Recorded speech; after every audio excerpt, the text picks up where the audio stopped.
Alain Delon ou la beauté. Sauvage, inquiète.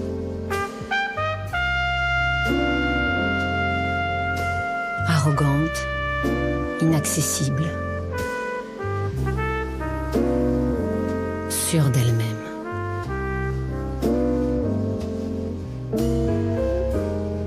Une beauté presque féminine à ses débuts.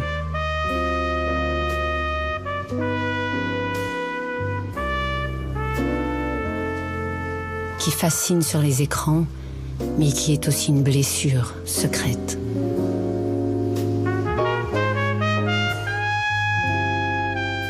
Je me trouvais personnellement fadasse, c'est-à-dire mièvre, jeune. Je me trouvais pas assez physiquement viril. On dirait aujourd'hui trop minet, on dirait trop... Devenir un homme, avoir la carrure, la stature d'un homme. C'est son désir, son exigence. Avoir la force, la vigueur, le caractère d'un homme. Une réalité bientôt qu'il vérifie. Valide. Cet homme-là chavire les cœurs.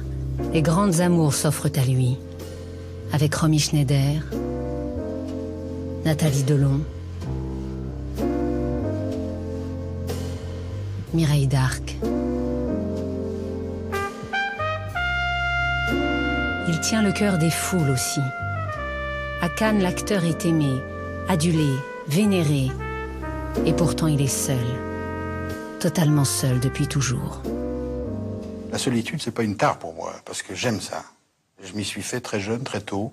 La solitude, c'est pas le phénomène de l'acteur Alain Delon. C'est pas du tout. Elle vient d'avant, vous l'avez compris. Elle vient de la petite enfance, des larmes de la petite enfance, comme disait Pascal Chartin. Et donc, elle m'a suivi toute ma vie, mais elle fait partie de ma vie. Je veux dire, je vis bien avec. Et lorsque je ne l'ai plus, quelque part, j'en ai besoin. J'ai passé pratiquement toute mon enfance de 8 à 14 ans en pension. Dans différentes pensions d'ailleurs, puisque j'étais régulièrement viré de l'une pour une autre, parce que j'étais parfaitement insupportable et terrible. Pour exister, Alain sème le désordre. Sans cesse, il est le fauteur de troubles. Souvent le dimanche, l'enfant terrible est consigné. Il reste 3 mois parfois sans revoir sa famille. Derrière les hauts murs, il poursuit sa vie solitaire. C'est une vie de nomade, de pension en pension, sans amis. De cette longue nuit, Alain sort au bout de 6 ans, renvoyé une nouvelle fois. La vraie passion d'Alain, c'est le sport. Il est fou de vélo et s'inscrit au club de l'US Métro. J'ai rêvé de voir un vélo pendant longtemps dans la vitrine d'un magasin à côté de chez moi. Je me souviens, c'était même 11 000 francs le vélo. Je dis jamais, avec un double plateau, j'aurais jamais un vélo comme ça. Je rêvais de ça, mais voiture, non. Je pensais même pas avoir une voiture dans ma vie. Non, non, pas du tout. 17 ans, il s'engage dans l'armée pour vivre une autre vie, par goût du risque, de l'argent aussi. Je m'en souviens très bien, la prime d'engagement, c'était beaucoup, 1520 francs en 1952. Vous savez, 152 000 anciens francs à l'époque. De prime d'engagement, c'était très important. Alain choisit l'aviation, mais il faut attendre 6 mois. Il est trop impatient de partir, alors il opte pour la marine.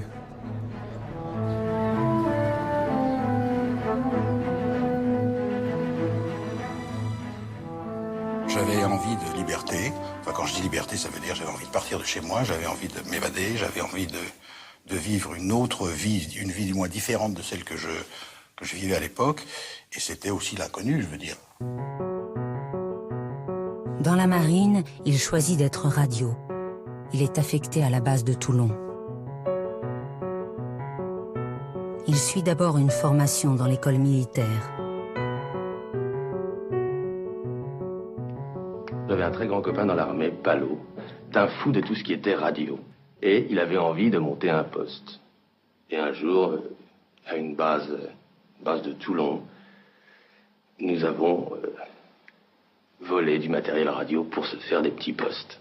On s'est fait prendre, il a été cassé, j'ai été cassé, c'était la première. On lui offre le choix. Il doit quitter l'armée ou bien partir pour la guerre d'Indochine.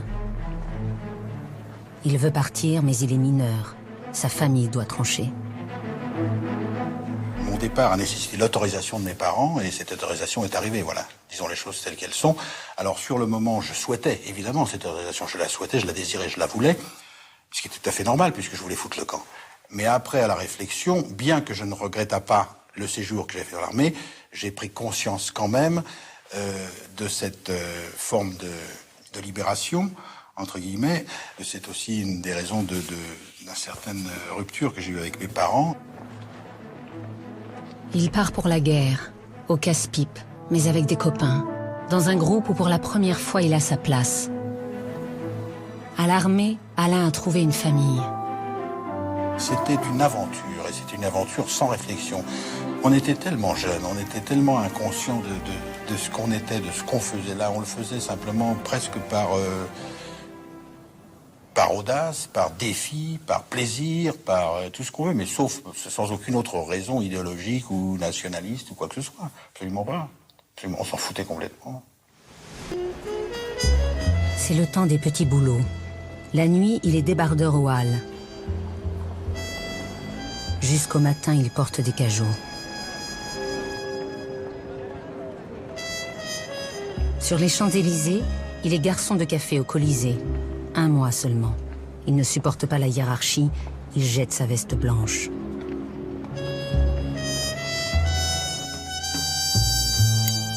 C'est la vie au jour le jour. Il est libre, mais seul, avide d'aventure, d'explorer cette autre jungle, Paris. Un copain m'avait dit, oh, ce soir, pourquoi on n'irait pas boire un pot à Saint-Germain-des-Prés? Et moi, je lui avais dit que Saint-Germain-des-Prés, qu'est-ce que c'est?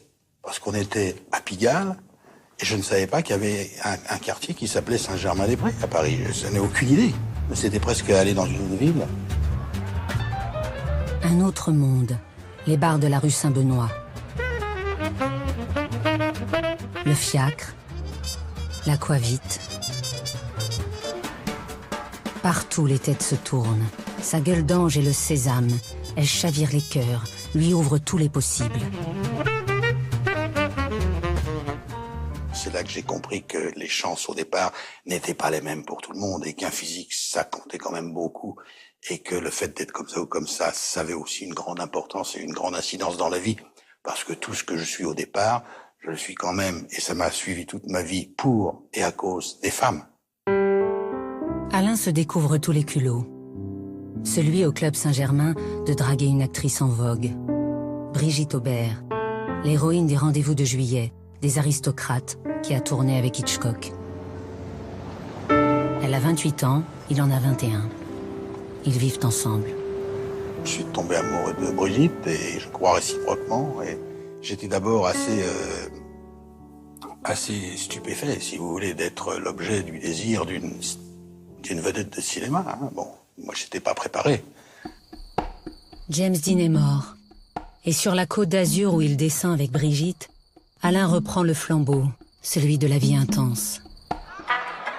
Il hante les boîtes de nuit. Le voici à Cannes, pour la fête.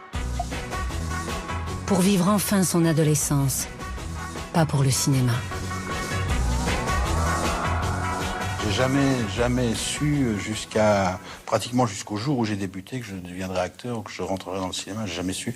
J'en ai jamais eu la pensée ni l'idée. Et puis ça m'a même pas effleuré l'esprit. D'abord parce que j'étais dans un autre contexte, dans un autre milieu, à très très loin de tout cela et que j'avais pas non plus de raison d'y penser. Au seuil des années 60, Alain Delon. Une beauté neuve, une beauté de cinéma qui efface d'un coup celle des acteurs d'avant.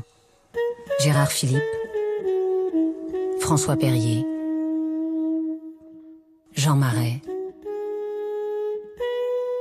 Daniel Gélin. Une vraie gueule d'ange, le charme d'un petit garçon, irrésistible. La beauté du diable aussi, une grâce juvénile qui masque une violence intérieure. Je trouvais qu'il y avait un décalage entre mon physique, duquel je n'étais pas responsable, et ce qu'il y avait vraiment à l'intérieur de moi. C'est-à-dire, je trouvais qu'il y avait un décalage entre le soldat que j'avais pu être et le physique que j'avais. Pour montrer sa bravoure, le voici au Gala des artistes, assis sur une chaise, en équilibre sur un trapèze, à 8 mètres de haut.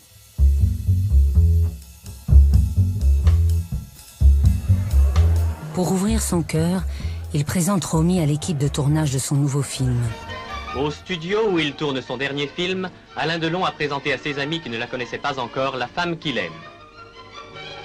Ces fiançailles ont été un événement du tout cinéma et prouvent assez bien qu'on peut être heureux sans pour autant vivre caché.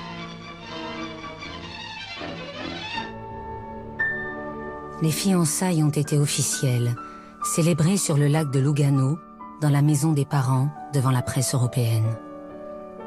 Pour gagner la fille, Alain a vampé la mère, l'intraitable Magda a rendu les armes. Un feuilleton de 4 ans commence, celui des fiancés de l'Europe. La France se réjouit et l'Allemagne s'indigne. Le voyou français a kidnappé le trésor allemand. Ils emménagent près du parc Monceau, avenue de Messine, sa première maison, un hôtel particulier de 3 étages. Qu'il quitte aussitôt pour l'Italie. Alain y tourne son premier grand film. Son amour avec Nathalie, il le vit maintenant en Californie. Alain s'installe en Amérique. Il veut y faire carrière et a signé un contrat de longue durée. Le voici dans sa maison de star sur Beverly Drive, avec son chien Brando. Le bonheur est total quand un fils, Anthony, naît à Los Angeles. Alain a tout pour atteindre son but, être le nouveau Gary Cooper. Il n'a pas 30 ans et de grands rêves plein la tête. J'ai eu des propositions de production et de metteurs en scène qui sont, à mon avis, ce qu'il y a de mieux maintenant en Amérique. Et je vais tourner maintenant avec Ralph Nelson, avec un metteur en scène qui s'appelle Sam Peckinpah, qui nous a donné l'année dernière Coup de feu dans la Sierra. Oui. Et après, un film avec Tony Richardson, qui nous a donné Tom Jones. C'est pas mal, je crois. Il avait gagné sa campagne d'Italie. Sur une plage du Pacifique, le voici lancé dans sa conquête de l'Ouest. Une soif de conquête qu'il affirme à la face du monde lors d'un passage à Mexico. Vous n'avez jamais eu un rêve de vedette, un personnage en particulier? Le seul que je suis Bonaparte. Le hubiera gustado interpretar Bonaparte, su sueño dorado. Pas Napoléon, Bonaparte. No Napoleón, aclaración, no Napoleón, Bonaparte. L'enchantement se poursuit lors du premier tournage. Delon se sent chez lui. Il aime les professionnels. Il s'agit pour lui de faire le poids face à Jack Palance. Mais le film de Ralph Nelson pêche par son scénario. Il tombera vite dans l'oubli.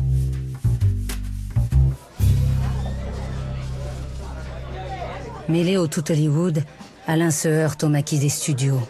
Il est le Frenchie récalcitrant, la forte tête qui ignore les règles.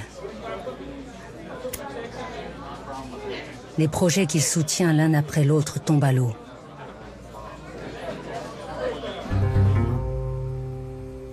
Nathalie et son fils retournent en France. Les Centurions, avec Anthony Quinn, ne le consolent pas des déceptions.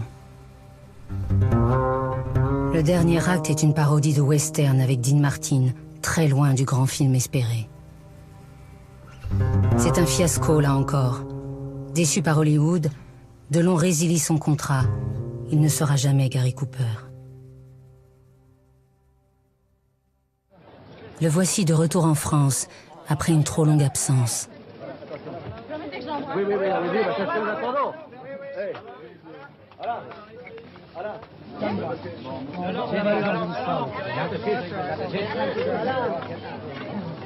Oh, la lampe là-bas, oh. On va à la salle de presse?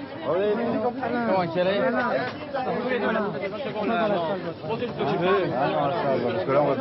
C'était très très bon de se retrouver chez soi.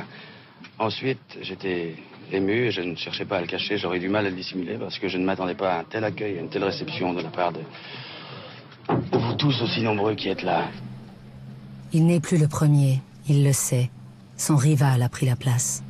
Belmondo, c'est une grosse vedette française, mais c'est pas une très grosse vedette française. À mon sens, c'est probablement, dans sa génération, la première vedette française. Et c'est aussi une vedette internationale, et surtout depuis la sortie de L'Homme du Rio, qui a été un succès mondial. Et ça, il le sait sûrement. Oui. Sinon, je serais ravi de lui dire. Pour regagner le public, il fait équipe avec Lino Ventura. Mais a-t-il la carrure d'un tel côte à côte? Il relève le défi. Les Aventuriers sont un nouveau brevet de virilité et le deuxième succès de l'année. Delon ressuscite. Apaisé, dans sa maison de Tancroux près de Meaux en Seine-et-Marne, il découvre une autre vie auprès de Nathalie et d'Anthony. Il construit une famille. Pour le garçon qui avait été abandonné, c'est la plus belle des victoires. Et le voici qui s'aventure sur un terrain qui jusqu'ici lui était interdit, le bonheur intime. Avant, rien ne m'effrayait, rien ne pouvait me surprendre, rien ne pouvait m'arriver. Dans le fond, je vivais un peu en égoïste, je vivais pour moi et pour moi seul, et tout m'était égal. Alors que maintenant c'est différent, j'ai un but précis, tout est en fonction de mon foyer, tout est en fonction de ma femme, de mon enfant, tout ce que j'entreprends est en fonction de mon fils. Bien moi, je suis heureux. Je suis heureux dans ma vie. Je suis heureux puisque je suis marié. J'aime une femme. J'aime ma femme, qui est merveilleuse, qui a ses qualités et ses défauts, comme toutes les femmes, et que j'ai eu beaucoup de chance de rencontrer. Et puis j'ai mon fils. Ça, c'est tout.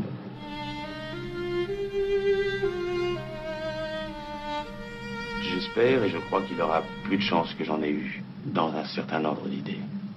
Je souhaite surtout, avant tout, qu'il ait le plus longtemps possible, du moins jusqu'à ce que ce soit un homme, qu'il devienne un homme. Je souhaite qu'il ait une famille unie et qu'il vive qu'il vive heureux. Adèle Productions est lancée. À 35 ans, Alain possède l'outil de sa liberté. Il choisit de produire et de jouer une histoire écrite par Mireille d'Arc. Une histoire vraie, celle qu'elle vient de vivre avec lui. Quand elle est entrée dans sa vie, une autre était là, une Guadeloupéenne, Madely. « Je ne veux pas la quitter, je l'aime et je t'aime », a-t-il dit à Mireille. Madely, à son tour, a accepté la présence de Mireille. Alain a voulu que les deux femmes se connaissent. Par amour du même homme, elles se sont aimées. Je pouvais encore partager Alain, et durant 1 an, nous avons vécu comme cela, écrira Mireille. Cet homme aime 2 êtres à la fois, 2 femmes à la fois. Il décide d'aller se promener dans la campagne avec son cheval et de lui dire pourquoi il est heureux. Il lui dit qu'il aime ces 2 femmes, que c'est vrai, ça lui arrive, et qu'elles s'aiment entre elles à cause de lui, et que, de toute façon, quoi qu'il advienne, c'est quelque chose que, même si cela se termine demain ou après-demain, c'est quelque chose qui lui restera toujours, que personne ne pourra lui prendre. Et que, peu importe ce que diront les gens diront ceci et cela, mais c'est pas vrai. C'est vrai, c'est beau, c'est pur, c'est sain. Puis Madely est partie vivre avec Jacques Brel. Mireille est restée. Elle est la seule compagne. Elle partage toute la vie d'Alain, celle de l'homme et du producteur. Anne Parillot est la nouvelle élue, de l'honnête et heureuse de l'être. C'est quelqu'un qui vous met dans les rails, qui vous donne le chemin, qui vous demande de faire ressentir ce qu'il désire, mais qui vous laisse une entière liberté et qui fait travailler avec votre personnalité. Et je veux dire, c'est pas du tout quelqu'un qui étouffe et c'est très loin d'être un macho.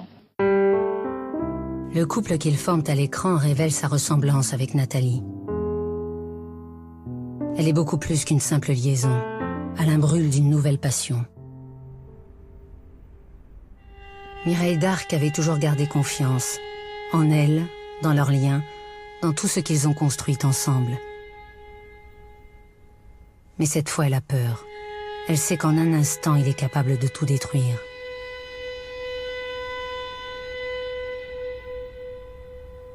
Dans la mesure où je suis un passionné, je brûle mes passions. C'est valable pour les choses que j'entreprends, comme c'est valable sur un plan sentimental. J'ai aimé des personnes, je les ai aimées pendant un certain temps, passionnément, et puis un jour la passion s'éteint, et c'est là que vient ce que j'appelle moi l'habitude. Et je mène ma vie passionnément. Mireille l'avait choisi. Pendant 13 ans, elle avait tout misé sur la vie avec lui. Nous avons été un couple avec Alain, et nous avons fait rêver beaucoup de gens, c'était porteur. Il lui faudra des années et toute sa foi dans la vie pour lentement se reconstruire. Invaincu, il rejoint l'autre galerie des personnages de Delon, celle des perdants, des victimes, des zombies. Le professeur, tourné en Italie 10 ans plus tôt. Un enseignant, un amoureux conduit par son élève qui se détruit. Robert Avranches, le garagiste de notre histoire qu'a voulu Bertrand Blier. Un paumé lui aussi, réfugié dans l'alcool. Il fallait lui faire jouer un anti-Delon, un anti-héros, un mec détruit. Il fallait en faire une espèce de serpillière vivante, quoi, imbibé d'alcool. Les Italiens sont descendus en 2 fois. Ah, c'est normal, parce que ça fait un double effet. C'est un double effet de distance. Il y avait une certaine appréhension, parce que la légende de Delon, je la connaissais, évidemment. J'avais pris des renseignements pendant des années sur lui. Je savais exactement comment il était. Bon, plus vite on l'a fait, plus vite ça sera fini, hein. S'il joue un vaincu à l'écran, il reste un guerrier sur le plateau. Comment dompter un tel fauve? Donc il faut regarder la bibliothèque tombée. Nombreux sont les réalisateurs qui, refusant l'empoignade, ont été balayés.